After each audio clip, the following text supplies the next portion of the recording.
इस मासूम बच्ची की हंसती हुई क्लिप देखकर किसी का भी दिल टूट जाए।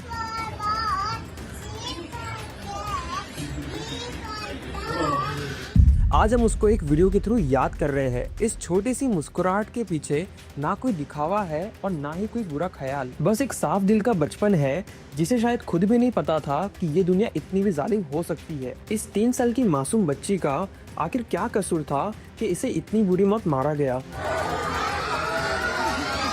उस दरिंदे को थोड़ी भी दया नहीं आई इस मासूम बच्ची पर। इंसान अपने बदले की आग में इतना पागल कैसे हो सकता है कि उसको मासूम बच्ची का रोना और चीखना नहीं दिखा। आज हम बात करने वाले हैं महाराष्ट्र के मालेगांव में एक 3 साल की बच्ची के साथ हुए रेप और मर्डर केस के बारे में, जिसके बाद पूरे शहर को बंद करने का ऐलान कर दिया गया।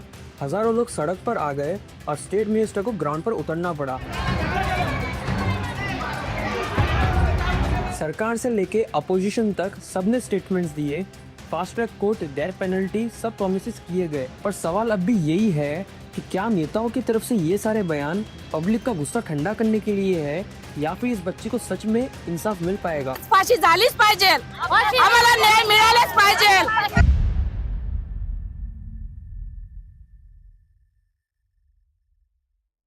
वीडियो में आगे बढ़ने से पहले मेरी आप सबसे रिक्वेस्ट है कि इस वीडियो को एंड तक जरूर देखना।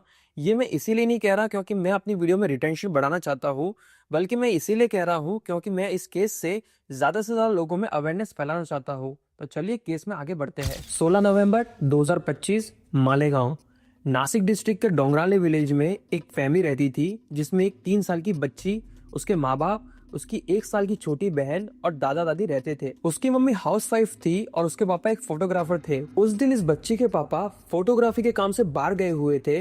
रोज की तरह ये 3 साल की मासूम सी बच्ची अपने घर के पास बाकी बच्चों के साथ खेल रही थी। उसकी माँ, छोटी बहन और दादा दादी घर में ही थे। इस बच्ची की माँ को यही लग रहा था कि उनकी बेटी रोज की तरह घर के बाहर ही खेल रही है, टाइम होने पे आ जाएगी। काफी टाइम हो गया लेकिन ये बच्ची अभी तक घर नहीं आई। अब शाम के करीब 6 बज चुके थे, ये बच्ची अभी तक घर वापस नहीं आई थी। उसकी माँ ने बाहर जाके देखा तो उसकी बेटी वहाँ नजर नहीं आई।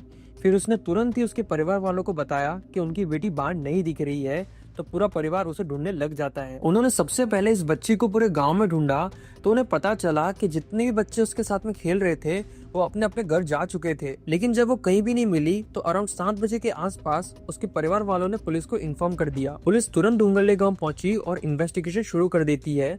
सबसे पहले पुलिस ने उस बच्ची के परिवार वालों से पूछताछ की तो उन्होंने बताया कि वो रोज की तरह घर के बाहर ही बाकी बच्चों के साथ खेल रही थी। लेकिन थोड़े टाइम बाद जब उसकी आवाज आनी बंद हुई तो उन्हें लगा कि वो पास के किसी घर में खेलने गई होगी, लेकिन वो वहाँ भी नहीं थी। पुलिस ने गांव वालों से भी पूछताछ की लेकिन उनसे इतना कुछ पता नहीं चला। फिर पुलिस ने उन छोटे छोटे बच्चों से पूछा जो उस बच्ची के साथ में खेल रहे थे कि उनकी फ्रेंड कहाँ है। तो उन बच्चों ने बताया कि एक अंकल आए थे, उन्होंने उसको चॉकलेट दी और अपने साथ ले गए। पुलिस को बाद में पता चलता है कि वो कोई और नहीं बल्कि भीड़ में शामिल एक 24 साल का लड़का है जो गांव वालों के साथ में उस मासूम सी बच्ची को ढूंढने का नाटक कर रहा था और उसका नाम था विजय खैरनार। विजय खैरनार एक कंस्ट्रक्शन वर्कर था जो उस बच्ची के घर से करीब 200 मीटर की दूरी पर रहता था। विजय का नाम सुनकर गांव वाले शॉक हो गए और उन्हें पता चला कि तभी इसने 2 बार टावर के कंपाउंड में अकेले जाकर चेक किया और सबको ये बताया कि वहाँ कुछ भी नहीं है। लेकिन जब पुलिस ने मोबाइल टावर के कंपाउंड में जाकर चेक किया तो उन्हें वहाँ उस 3 साल की मासूम सी बच्ची की बॉडी मिली। उस बच्ची की बॉडी को देखकर किसी की भी रूह कांप जाए। उसके कपड़े फटे हुए थे, उसकी पूरी बॉडी पे बहुत सारी चोट आई हुई थी, बल्कि उसके सर को एक पत्थर से कुचला गया था। पुलिस ने तुरंत विजय को अरेस्ट किया और उसको मालेगांव पुलिस स्टेशन लेके गए। कल इसी ने उस बच्चे की मृत्यु की थी। देखिए इनोसेंट बन के बैठा हुआ है ये। पुलिस ने कोर्ट से 7 दिनों की कस्टडी मांगी और उससे पूछताछ शुरू की तो उसने बताया कि उसका उस बच्ची के पापा के साथ 1 महीने पहले झगड़ा हुआ था और जब उसने उस बच्ची को बाहर खेलते हुए देखा तो उसके दिमाग में बदला लेने का ख्याल आया। उसने ये भी बताया कि उसने शराब पी हुई थी। वो बच्ची के पास जाता है और चॉकलेट का लालच देके सुनसान जगह पे लेके गया। उस मासूम सी बच्ची को क्या ही पता था कि इस हैवान के दिमाग में क्या चल रहा है। जब मेडिकल रिपोर्ट्स आई तो ये कंफर्म हो गया कि इस दरिंदे ने उस बच्ची को सिर्फ मारा ही नहीं बल्कि उस 3 साल की मासूम सी बच्ची का पहले रेप किया, फिर बहुत बड़े पत्थर से उसका सर कुचल दिया। कोई इतना नीच कैसे हो सकता है? वो बच्ची कितना रोई होगी, वो कितनी तकलीफ में होगी, और इस हरामखोर को तो सिर्फ अपना बदला लेना था।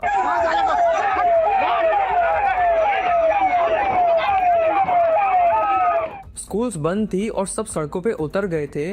इतना ज्यादा हंगामा हुआ कि पुलिस को लाठीचार्ज करना पड़ा। प्रोटेस्ट इतना ज्यादा हुआ कि कोर्ट प्रोसीडिंग भी वीडियो कॉन्फ्रेंस के थ्रू करनी पड़ी। लोग कोर्ट के गेट तोड़ने लगे, स्लीपर्स फेंकने लगे। पुलिस को फिर स्टेटमेंट देनी ही पड़ी, लाठीचार्ज करेंगे अगर आप पीछे नहीं हटे। इस बीच महाराष्ट्र के water resource minister Girish Mahajan, Maratha activist Manoj Jarange और लोकल एमएलएस विक्टिम के घर गए। उन्होंने फैमिली को बहुत सपोर्ट किया और मिनिस्टर जिरवाल ने अनाउंसमेंट की कि इस केस को फास्ट ट्रैक करके 2 महीने में रिजल्ट लाएगी। वुमेन कमीशन की चेयरपर्सन भी विक्टिम के घर गई और गवर्नमेंट ने भी हर तरीके का सपोर्ट देने का प्रॉमिस किया। लेकिन पूरे शहर के दिल में एक ही बात घूम रही थी, क्या हमारे बच्चे सेफ हैं? सवाल ये भी उठता है कि क्या हम सिस्टम पर भरोसा कर सकते हैं?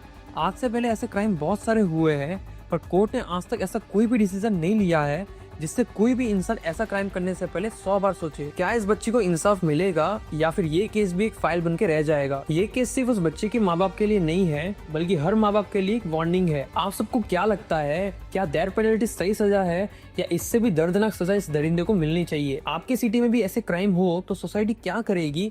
कमेंट सेक्शन में लिखो, आपकी आवाज जरूरी है। इस वीडियो को आप ज्यादा से ज्यादा शेयर करना, जिससे हम इस आवाज को हर कोने तक पहुंचा सके। बाकी दोस्तों, मिलते हैं नेक्स्ट वीडियो में किसी और केस के साथ में। टिल देन खुद का ध्यान रखना। राधे राधे।